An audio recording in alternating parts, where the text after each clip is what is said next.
Hi, this is Gaiden. Update 3 is out. I wanted to wait until they fixed the library in the card shop because it was clearly not working right.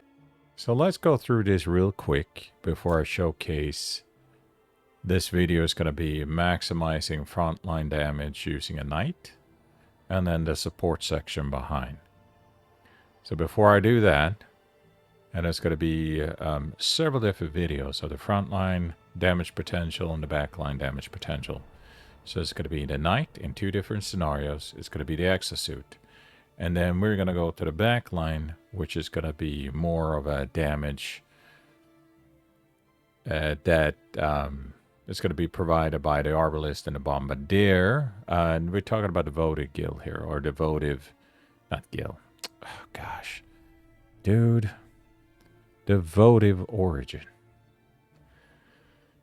Not for the tongue twisters. So let's talk about this real quick. The big change, other than a few different cards, is the actual lantern card itself. This is going to be more pronounced. The biggest really difference you're going to see is going to be on the votive side, but the same applies to the guild side too, as far as how it works with the cards. But they haven't really diversified a lantern over there in the sense that you have the empowered echo or the powered inferno. So we're going to go through that a little bit quick. But first, let's talk about what's changed with the lantern. Previously, you could have as many lantern cards as you wanted to. Depending on if you had librarian shop, you could have tons of them. If you then also found new cards either in expeditions or in the town itself, they just got added to your library. All units have a max of 8. The lantern could have a phenomenal amount of cards. And what happened many times, and I think that's why they did the change, is that there was a certain imbalance. Sometimes you just pulled a bunch of barriers if that's what all you had, or a bunch of empowerment cards, etc. So it could get really loop-sided unless you kind of checked your mind, so to speak, as you picked up cards, and you decided either not to pick up a card if that didn't provide you the kind of balance you wanted. And these were more pronounced when you had a lot of units and a lot of lantern cards. It just got a bad mix because sometimes you wouldn't pull the common card that you needed for one of your units. Instead, you just got a bunch of barrier cards and that was it. What they changed it to is that each unit and each lantern can have a max of 8. You will start out with 8 on the lantern side, less so on the unit side, of course. But the difference is that anytime you pull a card, either from the card shop or anywhere else, you have to replace a card you have in hand. So that way you can kind of diversify the card selection you have in a way where it limits the amount of cards you have in total. That adds a certain balance, but also a lot of challenge, because now you have to be mindful of the fact that if you're running on a specific lantern type, like Empowered Echo, then Empowered Echo, you want to have more empowerment cards and you want to have more barrier cards than attack cards. If you are running with something like the Empowered Inferno, where the big thing is the burning dots, you want to, of course, have a little bit more attack cards with the lantern. Now, there are some tactics you can put in place, like having, so for example, a Fire Maiden, because if you get the right perk with a Fire Maiden, every time it uses a card, when's this powered? Every time it uses a card that has a favor cost to it, or anyone, I think it is, but regardless, it gives you a melting point. Melting point is a lantern card. And anytime you do damage with a lantern card, if you have an empower inferno, everything gets burning weapons. And I'm going to showcase that. So the first two things we're going to see, first videos I'm going to do here, it's going to be about the knight using empowered echo, inferno. The exosuit, I'm just going to do the empowered echo with, because the only thing I'm showcasing here was special with the exosuit. I don't need to repeat the scenario of what's the difference between the lantern types. By then, you should know what it is. And then I'm going to do 2 videos based on backline attack with the Arbalist and Bombardier. That's the one that's going to do the main damage, and you will see kind of how that works.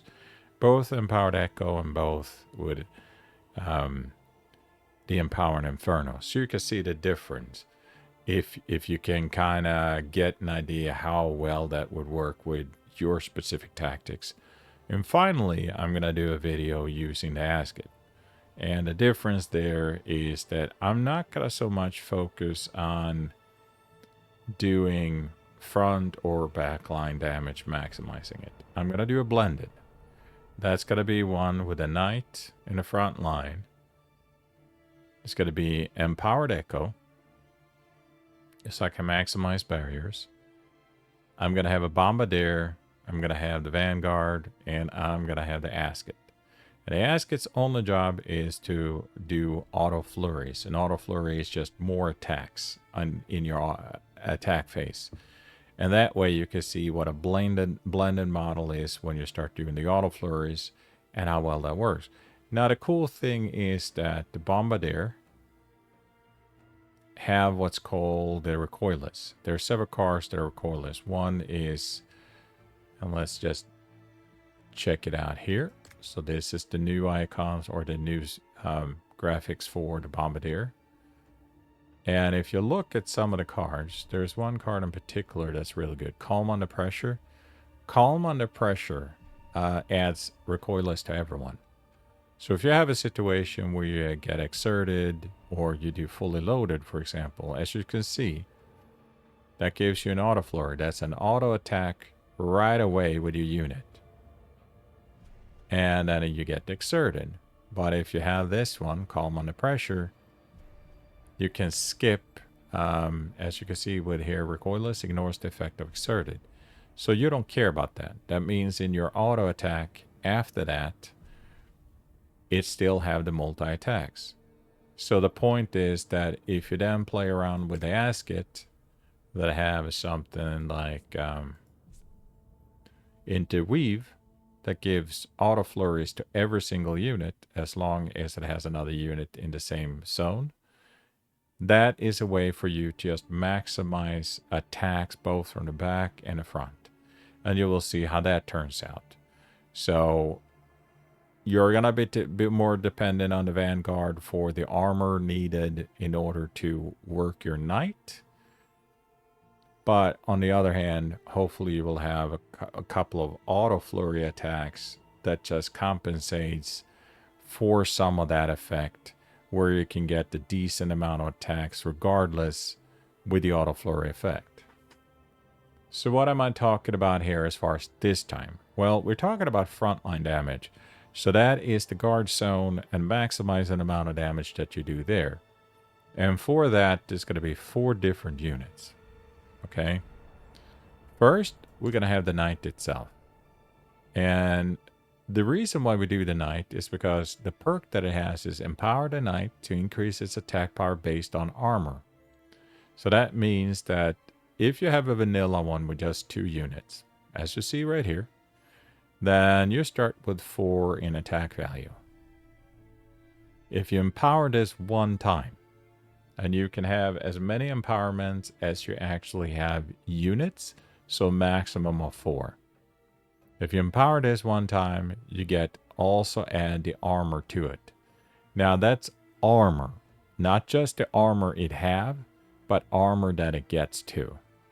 So that would be that attack would then be 6. Straightforward, right? Empowered it twice. Now this is worth 4. So that means your overall attack value is 8. And that's also on your auto attack and on your card attacks. Now, if you would, in the same scenario, have 4 units, I do believe this is going to be an attack value of 8. Because you get more attack value the more units you have.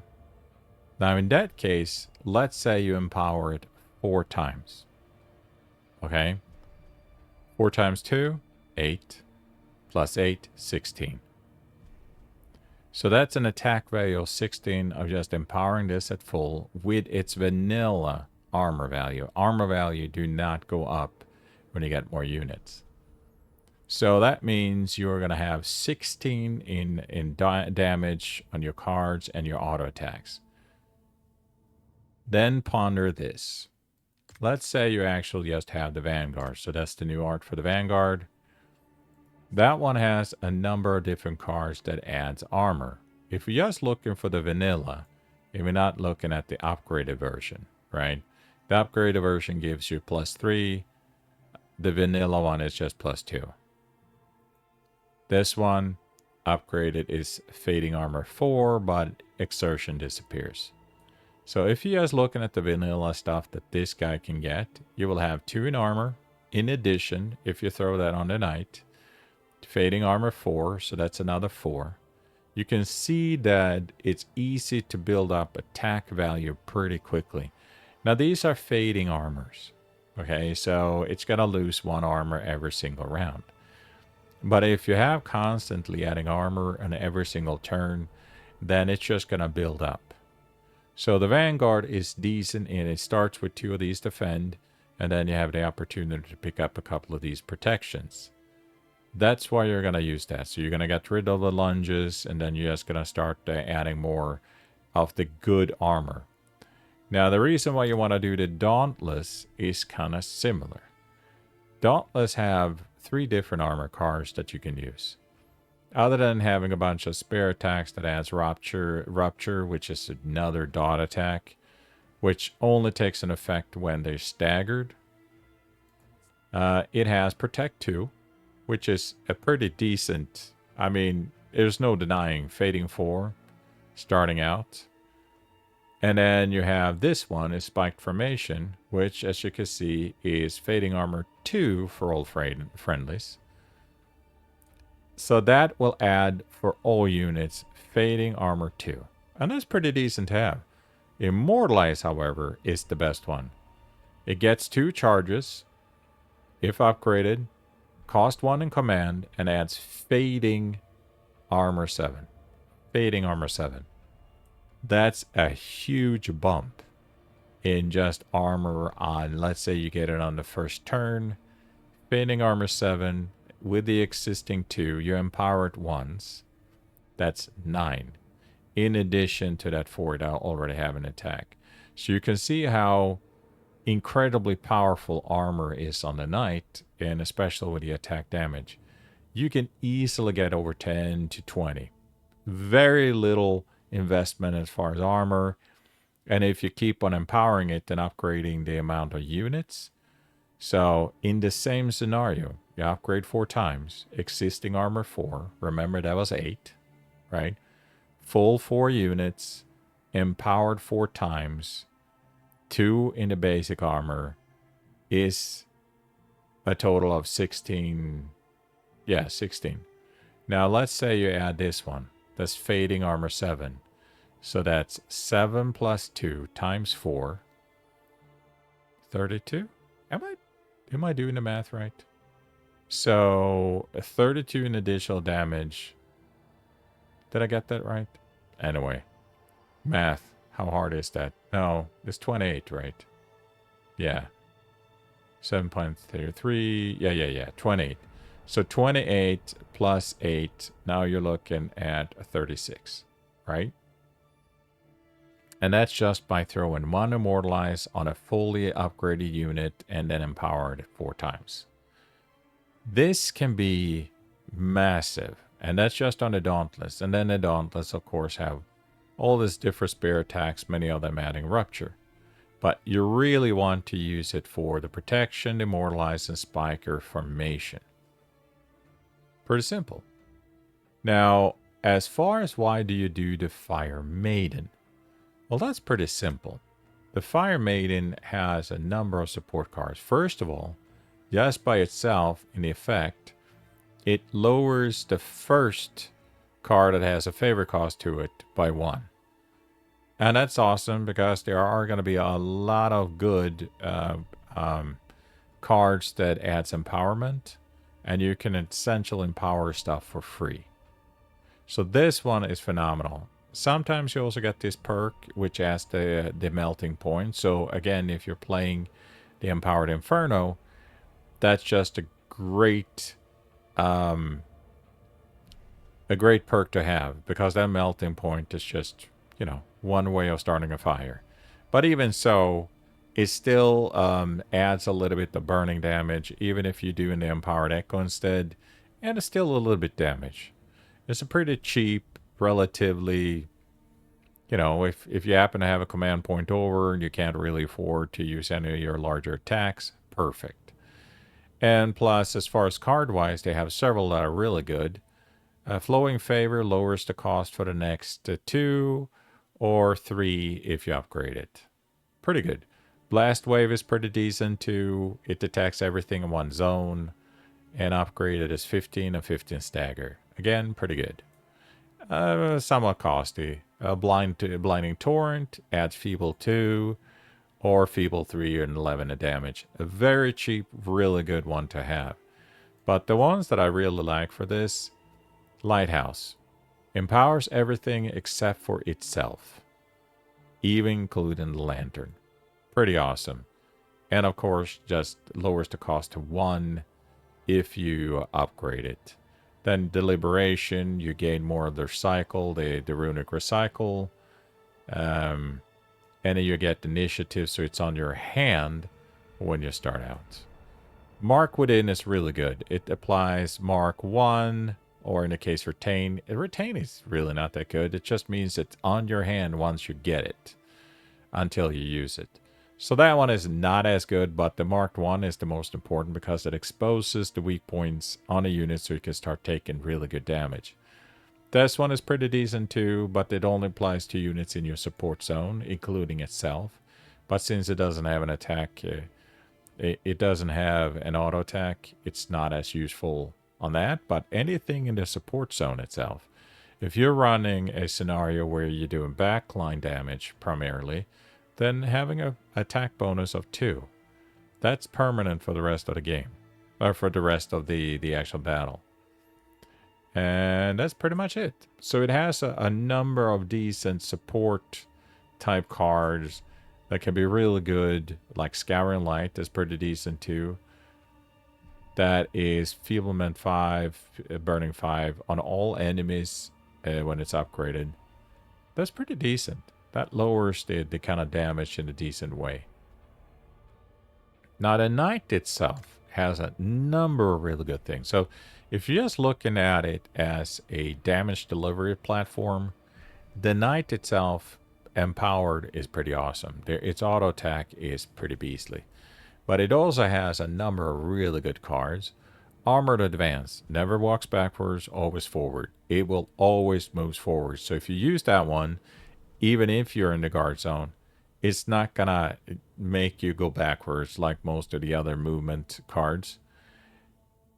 Fading Armor, upgraded, it gets Initiative, which means you start with it at the turn of the battle, so you can always move up. And 0 cost too, so you get a little bit of armor and you can move up. Heavy Slice you start with 2 is not as good. I wouldn't recommend taking it. It's not worth it. Valiant Strike, 8 damage. You sometimes get it. And if you have more units in the same, then you get Fading Attack, equal to armor. I don't use this one as much because to me it's too high of a cost for a card that just do 8 damage. I don't use Clobber either, but it can cost less if you have it and you have units in the same zone. So if you would start with this in the support zone, just use it because it's just going to be a cost of 1 for 10 and 20 stagger. This one is awesome. It always have Initiative, and you can upgrade it to have a Fading Armor 4. So it adds Provoke. It gives everybody Fading Armor 3. Excellent to start out with. Critical Edge, I don't use as much. Upgraded as cost of 2, but it's a crit damage, so it will always hit the crit point. If you absolutely want to smack something down, this is a good way to do it. Shoulder bash is very nice to have. It gives you stagger amounts to armor times 5. So keep in mind, if you empower this and have a lot of armor, that's a lot of stagger. No damage though, so this is not something that's going to add a little bit damage like the Vanguard one that has a lot of stagger effect, but at least 4 in damage for the cost of 0. And times 8 if you do shoulder bash with it upgraded. Sorry. Blade Storm. This is probably one of the most phenomenal cars that this guy has. Upgraded, it's 2 in command cost, but that 5 damage 3 is actually based on your overall attack value. So it's 5 times 3 if you just have your standard damage, which is 4, right? It's just based on the card, will do at minimum 5. But if you happen to boost it up so you have, say, 10 or 15 or 20, which is really easy to do when you start empowering it, then each one will be an attack of 20 or 15 or 50 or 70, whatever you build it up to. And yes, you can. I have built up a knight to over 120. It will take a lot of armor. Don't get me wrong. And upgrade it fully, it's not something that will happen on turn 2. But the nice thing with Blade Storm is that it makes 3 separate attacks. So it will sweep across and attack all of the ones in the foremost zone. So that's the guard zone. Let's say there's a guy in a guard zone and he has 40 in hit points left. And you are doing 20 in each sweep. That means that the first sweeps and the second sweeps is going to eradicate that one in the front zone. And then the last 20 is going to hit the guard zone. No, the support zone of the enemy. So this is a way of actually clearing out all of them. But it will first attack the one in the frontmost zone and then the back zone if you have any more attacks left. That is pretty darn good. So this is one of those things that when you have built it up and you have like 15 damage and they have a couple of ones in the front zone that have 30, 40 hit points, you know that you're also going to attack the one in the back line. Very good. And of course, doing 3 sweeps with, say, 20 damage each on one of the major bosses or mini bosses, that's still a pretty decent amount. Temper Steel is awesome. That's 3 times 2. And again, if you have built up damage potential on your knight, it's going to be that much too. So if you have 60 in damage on it, it's going to be 260 attacks, and then you get an additional fading armor. It's 3 times 3 hits if you upgrade it. Again, very easy money. Back to back is also nice because you can then share fading armor with someone else, but you get exerted unless you upgrade it. 0 cost, 2 fading armor, and it's just something that you share with someone. I don't use Bellow as much. It's not a card worth it to me, because if you already have Fortress, it's already given you Provoke. And many times I never really have it on the hand in order to use this. If you're in the support zone, it also adds Feeble to all of them. But it happens, so not that many times it's not worth it. Intervene is an interesting one in that you're trading your spot for whoever you're intervening for. That's not good because most of the time you're going to have them in support zone. So you are going to back yourself off and put that person in your place. However, if you happen to get this one on your first hand, when all of them are in the support zone, then all you do is just getting the fading armor, and you get provoked too, and you don't really move between zones. But is it worth it to have this on hand when you can have instead back to back? No, not really. Retain, it just happens to be on your hand. If you upgrade it, it's just still not worth it. Okay. Armored Warfare is also good. I do believe Dauntless can have one of these too. It's just a fading attack for anyone that has armor. And Blazing Blade is nice because it has burning for the entire battle. on your auto attack. It's a tiny little burn, okay? You get burning 4 if you upgrade it. It is, I usually take it just to have that a little bit extra because you never know. You never know. It's just extra damage. And that's hard to argue. It's one-time investments. It lasts for the entire battle, and you're good to go. So that's the reason why the Knight is so effective. Together with the Dauntless and the Vanguard, it is just a good duo because they will just throw armor on you, as I will display. And then the Fire Maiden is there to either hopefully get the lighthouse and empower everybody, and then also supporting by lowering the favor cost and some of the other cards that it can use that's pretty good. So let's go ahead and set up this scenario. So what we are going to do, we are going to start the scenario where we're going to have the Dauntless. We're not going to have this guy. And we're going to start with Empowered Echo. An Empowered Echo is a way for you to double up on the first non-offensive card. And let's just check that out real quick here, just so it makes sense. If you look on the lantern itself, a non-offensive card would be something like Beacon of Hope, Sanctuary, Safety Bubble, Starter Shield, etc. It will not be Pilot Light. That's an offensive card. Divination, that is AVS Chosen, those are all non-offensive. So the first one, Protectorate, etc. So what you can do, especially with a card like the Sanctuary, is that all of them are going to get 8. So that's 8 for all of your unit because it's doubling up. So that's good. Safety Bubble, everybody gets 24. Oh, that guy gets 24, everybody else gets 4. Another good one. The one that I like to have and hopefully get is going to be this one, Illuminate. So that means that upgrade is going to be 12 in Barrier and 4 in Empowerment if it doubles up, right? 12 in Barrier, 4 in Empowerments. You can, with this one, upgrade a fully upgraded, you can empower a fully upgraded Knight to the max with one single cost of favor. But if you had a Fire Maiden, no cost. This is super powerful if you want to get your guys up and running as quickly as possible to the max. So that is what we're hopefully going to get, is a couple of cards of those.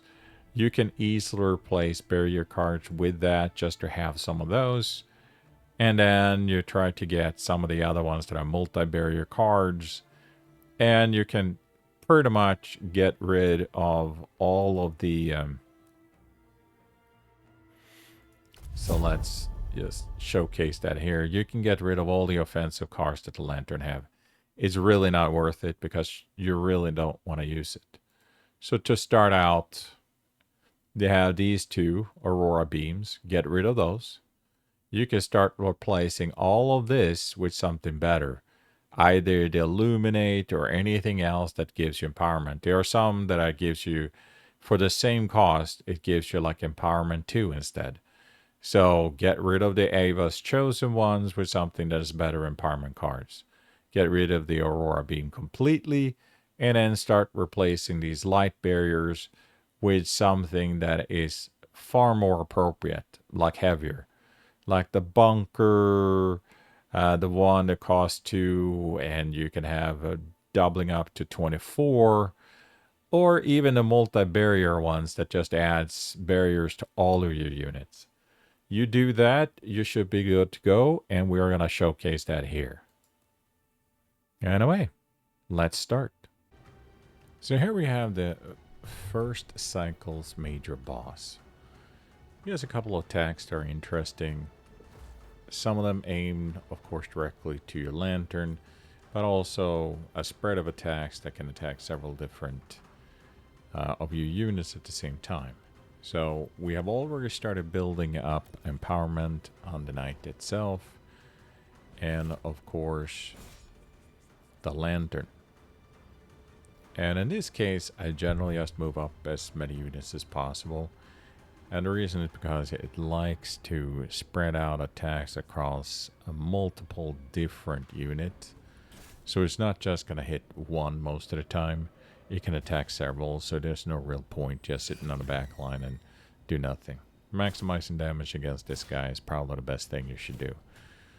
And as you can see, as soon as you start empowering the knight, that's when you start getting those good juicy hits. In this case, we have 28. And as that shoulder bash works, is that it times, I think it is times 5 your armor or something like that, or times 7 if it's upgraded. And that will bring it down pretty quick. And now it's just a matter of attacking as much as possible, just get it down. Unfortunately, for about 3 turns, it's going to do this small little explosive attacks that hits everybody. It's not a withering attack like some of the other monsters. It's just a very annoying small, say 3 to 5 in damage. And then, but just before it stands up, it kind of do a sweep, I do believe, against the whole front line. But, you know, having a knight that do about 36 in damage will certainly bring it down pretty quick. This is the Sword King, so that's going to be the mini-boss that comes after that first cycle major boss. And it have a couple of really annoying things with it. One is that at some point, I think after 3 turns, it has this riposte or riposte kind of attack where it just do like 20 in damage towards whoever hits it at that time. And there's not really you can do about it. Just gonna have to take it. In this case, I am building up, and as you can see, I smacked it down. Now, I haven't empowered that guy, but he's already have 10 in armor. And that really helps when you do the shoulder bash. And then as soon as you start getting the empowerment, that's when you're going to start seeing the damage go up. In this case, I was just lucky to get the shoulder bash with that amount of armor. And I just knocked it down. Now, you don't always have to empower to do a decent amount of damage. It's quicker, obviously, but once you have knocked it over, so it's staggered. There are a number of cars that are really good at doing that. Vanguard has one. And of course, it's hard to beat the shoulder bash. It's just the shoulder bash doesn't do any damage in itself. The Vanguard have about 2 different attacks with pretty high stagger rate. And both of them will do at least some damage. This one is pretty much over at this point. Now my Dauntless here happen to have the perk where it can actually throw a spear every single auto attack phase, which is pretty nice. I was kind of doing the aura light at that point. That's just wasting a favor to attack something that was pretty much already done. So pretty, I don't know, pretty silly to me, in my opinion. But in this case, my armor is like 14 or something like that, so it's not going to be able to do any damage anyway, as long as I have some barrier. This one, I wanted to showcase you from the time I started empowering it and how quickly you can get that damage up. Now the back line is going to focus on my Fire Maiden, so you're still going to have to add at least barriers, or in this case a bunch of armor. But since I didn't have a barrier on it, it was taking a decent amount of damage for no good reason. My hope was to get down that frontline units as quickly as possible, so I then can just translate into going after those. Now it is true that I, both with the Fire Maiden and with my Dauntless, I can still attack the back line, because I do have a couple of combat cars like that. And of course more armor.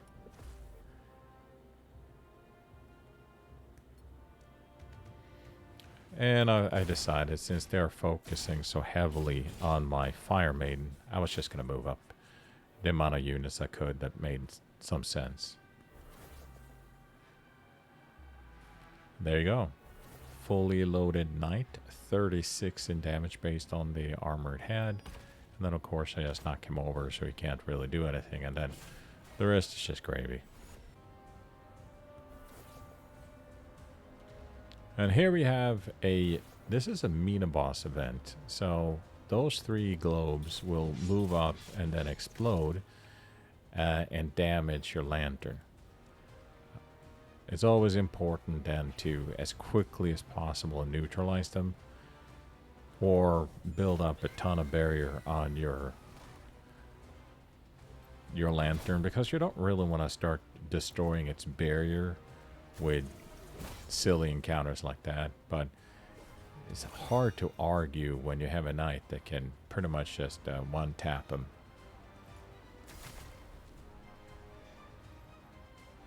And of course the Dauntless is getting some work done here, so tempered steel, that should take care of that one. But, you know, I had to get rid of that one in the front line. That's a juicy hit that on auto attack. Can't argue against that. I mean, that was pointless. I should just gone for the despair or doing the breaching slash, because, you know, powering at that point, it didn't cost me anything else other than command point. And here we are fighting the second cycle's major boss.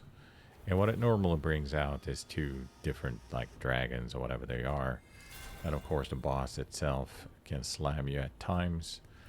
Now, as soon as you knock them out, after a couple of turns, they will return. It will spawn them again. So that can be pretty annoying. But I wanted to start from the point where I started building up a decent amount of empowerment and armor, to the point that it couldn't really do much damage to me. So that was a 22 hit slam on my guy. I only had a little barrier, but because of all that armor, yeah.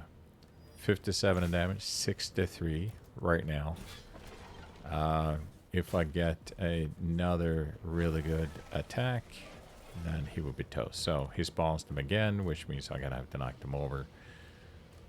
The only bad thing is that sometimes he will also do a pretty nasty attack on your lantern.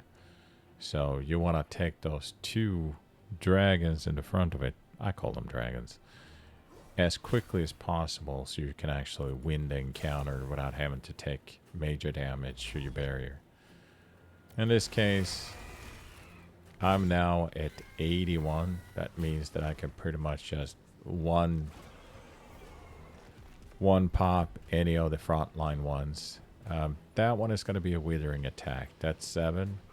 That will lower your overall damage pretty quickly, which is unfortunate. There's just not much you can do about that. And here I was just hoping to get something decent so I could get rid of that one without having to do much about it. But unfortunately, I was just going to have to take that withering. I was doing my best. Oh, I managed to do it. That was kind of my plan. I want to make sure that he got staggered so he couldn't wither and remove most of my damage. In this case, you know, 96. And he had barely 10 left. A little bit overkill, for sure. And here we have an encounter that is those 2 of the smaller ones can attack your lantern from now time to time, and they will exert it. They exert the lantern, so it's going to cost 1 more extra command point. In this case, what I was trying to do was just to build up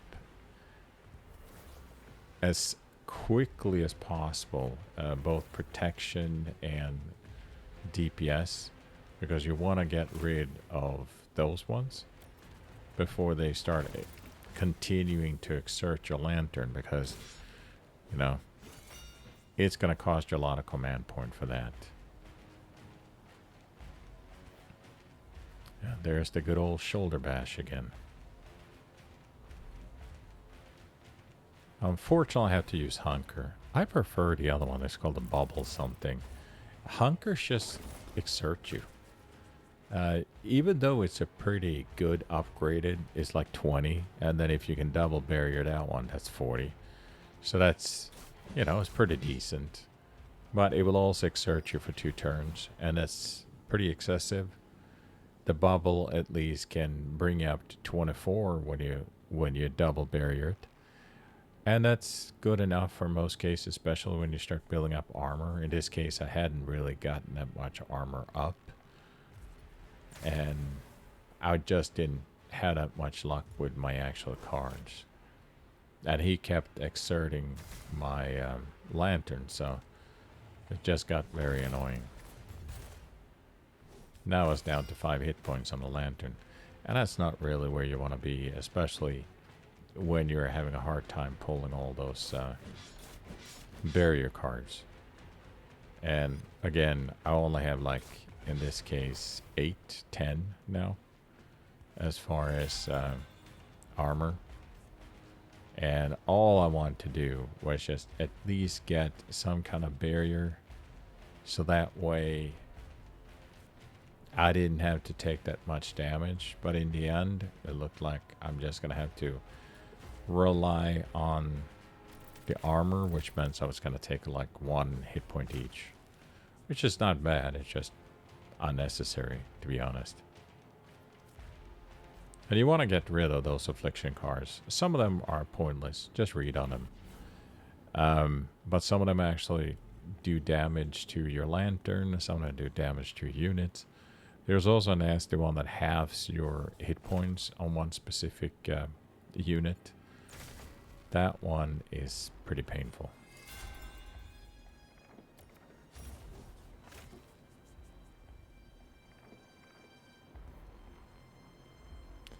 Yeah, it sucks to be exerted because you have that juicy auto attack that you want to do.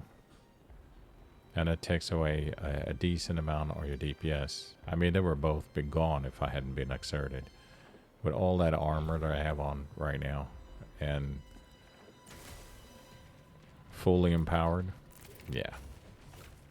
And of course, more exertion on that guy. But now, it was just a matter of doing some tempered steel. And he's gone.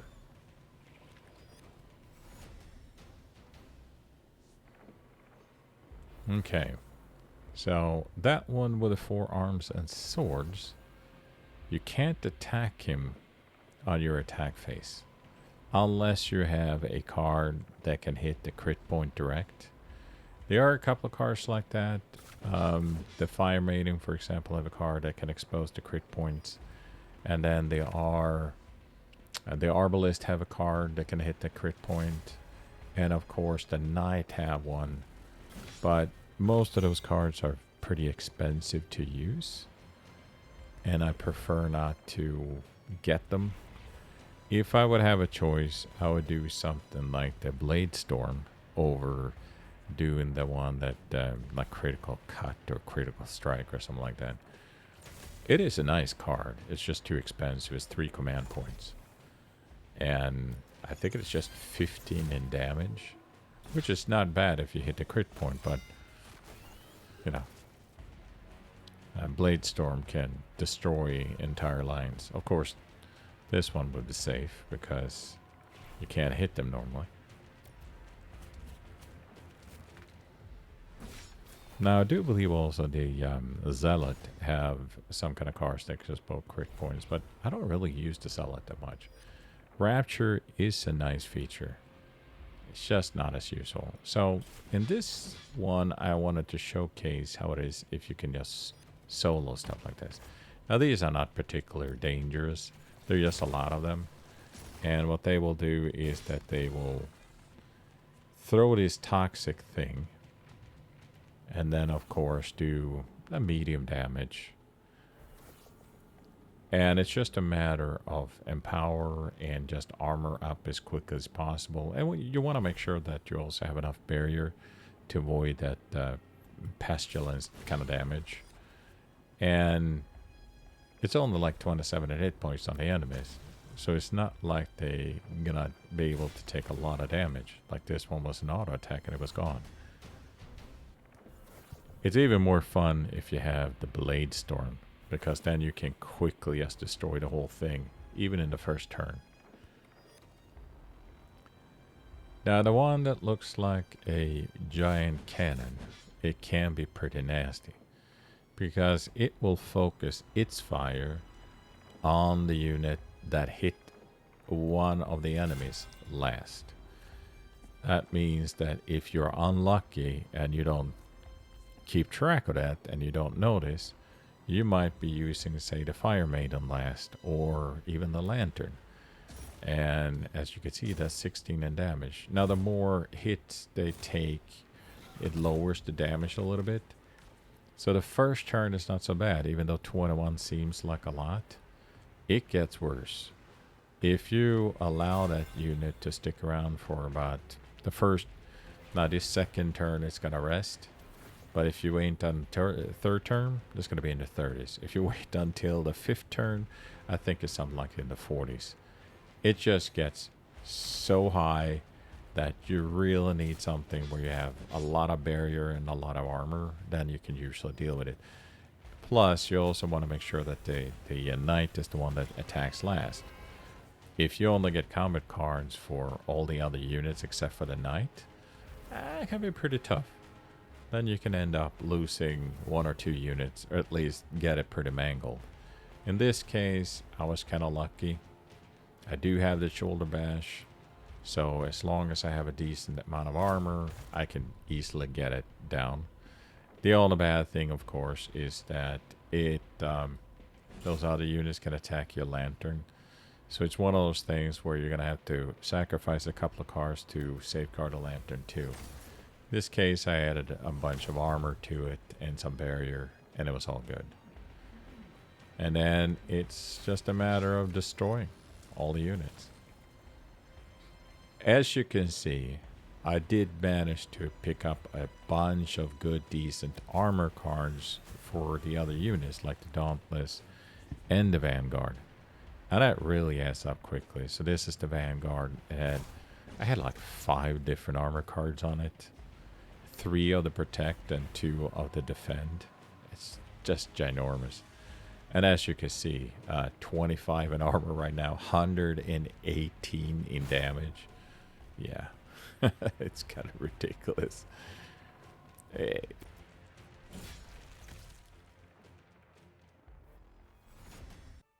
And here we are going into the final battle. So that's the 3rd cycle, major bad guy. And we have currently this setup. Army of Light, fantastic. Catalyst? Good. Hunker, okay-ish. I prefer not. I wish I had a better one. But it doubles up, so you get a lot of exertion. I do have, yeah. What can I say? It's not the best one, but it will work. I wish I could have gotten rid of this one with Illuminate, but I didn't. So it's not the best hand. In fact, I didn't have any good luck with barriers. That's kind of the unfortunate part of only having 8. And I was really avoiding picking up cards I didn't need or want. I didn't get a full one on this one. I was hoping for a couple of other ones. Lighthouse I have, though, upgraded, so that's good. I did get, in the end, the Iron Fortress, and that's awesome. I do wish I would have had Blade Storm. Blade Storm is fantastic, but on the other hand, I have Tempered Steel. A total of 3 of them. And Tempered Steel is good, no question about it. This one, I really never got Immortalized. I really wish I could have gotten no Immortalized, but I have Spike Formations and Protect. And of course, this one is 3 Protect and 2 Defense. So, everything that I need for armor.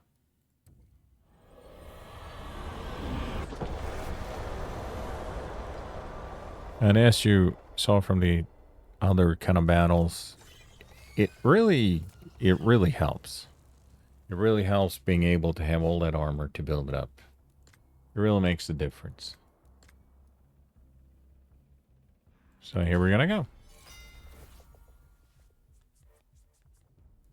And we get that right off the bat. That's pretty nice. That's a good start. That's 2 points on him. Let's do 3 points on him. That's more armor. Armor. And I guess we can do this one. 3 hits. Let's just go with a better one. That's a big juicy, like 35 in hit, all 3. Or 52 now. That's pretty nice. You know, not to complain. Because I really don't want to use Hunker necessarily. But what else can I do? So we're protecting. More protection. Counter hit. We're going to use this one.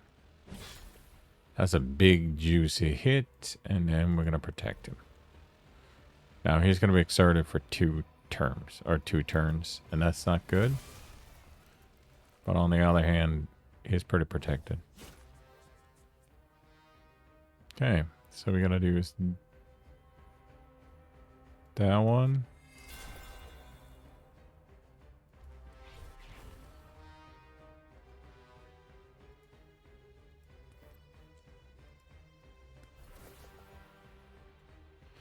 Let's see if we can get a really good one here. Let's protect them a little better.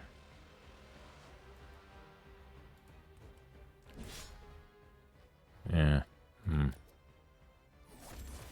Yep.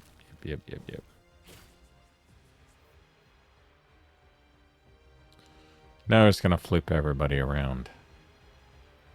So let's see if we cannot stop him from doing that.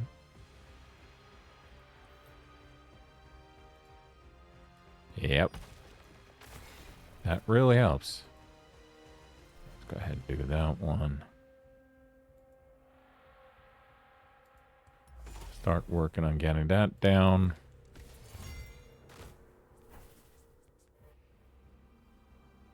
So we are going to use this one right off the bat.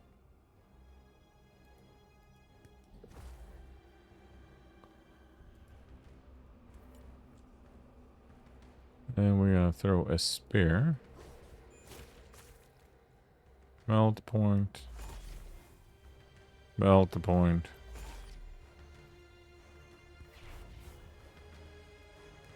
There we go. Armor. 28 in armor. Fully loaded. It's pretty nice. Although right now he had... Well, that's the parasite. So that's 131. Can I please? So we're going to do that.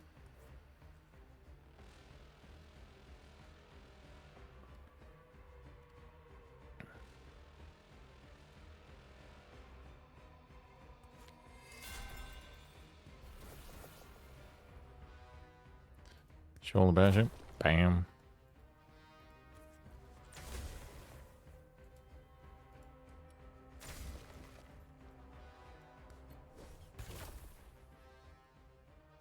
What are you going to do? Exert and splash us all.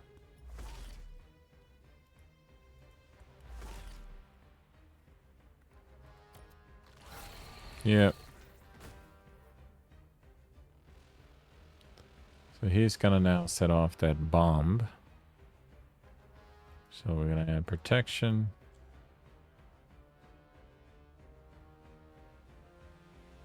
Yeah, we might as well just do that. Since you are going to set off the swarm itself. Okay.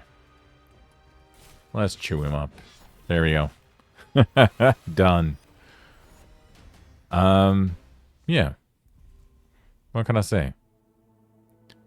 There's really no question that the knight is the big star here.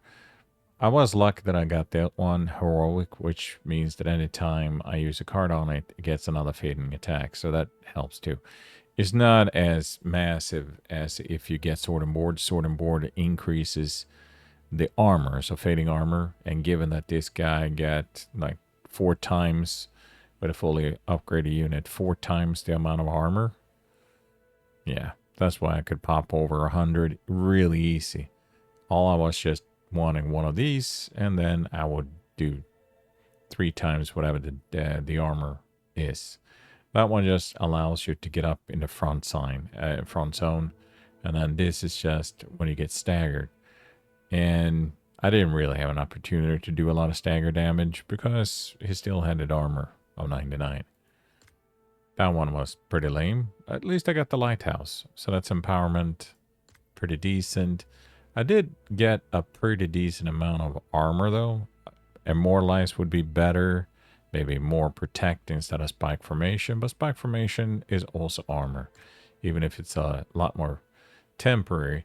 And this guy has a lot of armor. I mean, there's no question here. You have 4, 4, 4, 2, 2.